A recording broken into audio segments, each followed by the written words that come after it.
हरि भजन गुण गाल पगल दीवाना रे। प्रभु भजन गुण गाल पगल दीवाना रे। हरि भजन गुण गाल पगल दीवाना रे। प्रभु भजन गुण गाल पगल दीवाना रे। कैसे करे गुमान उमर भर लाहो ले ले 2 दिन भर। कैसे करे गुमान उमर भर लाहो ले ले 2 दिन भर। झन कर आना कानी लारे तय हरि भजन गुण गाल पगल दीवाना रे। प्रभु भजन गुण गाल पगल दीवाना रे।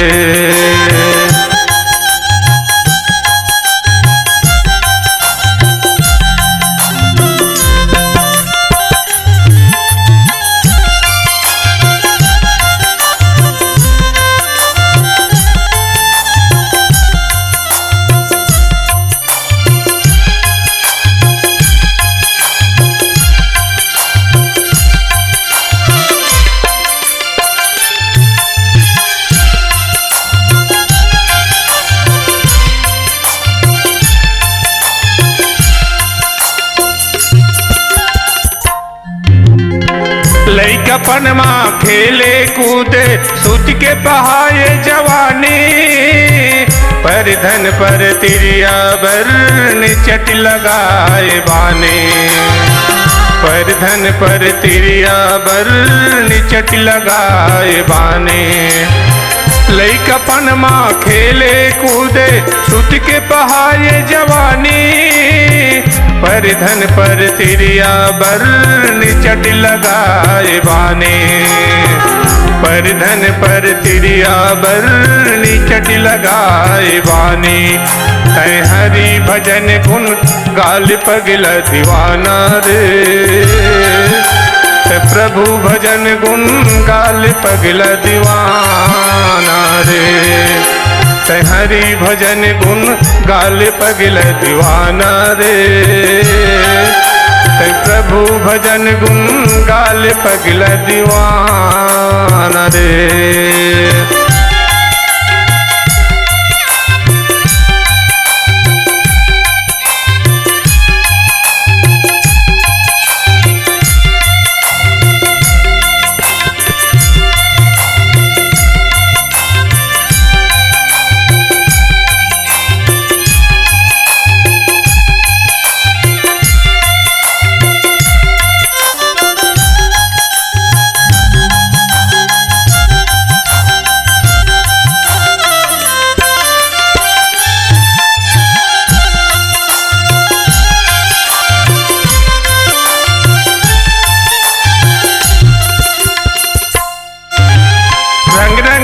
जब लगी सी बीमारी देखी के जीव डराई सी है। हटले हमके दूत पहुँच गए सुरत तोरी आई से। हटले हमके दूत पहुँच गए सुरत तोरी आई से। रंग रंग के जब लगी सी बीमारी देखी के जीव डराई सी है। हटले हमके दूत पहुँच गए सुरत तोर आई से। हटले हमके दूत पहुँच गए सुरत तोर आई से। तय प्रभु भजन गुण गाल पगल दीवाना रे। हरि भजन गुण गाल पगल दीवाना रे। हरि भजन गुण गाल पगल दीवाना रे। प्रभु भजन गुण गाल पगल दीवाना रे।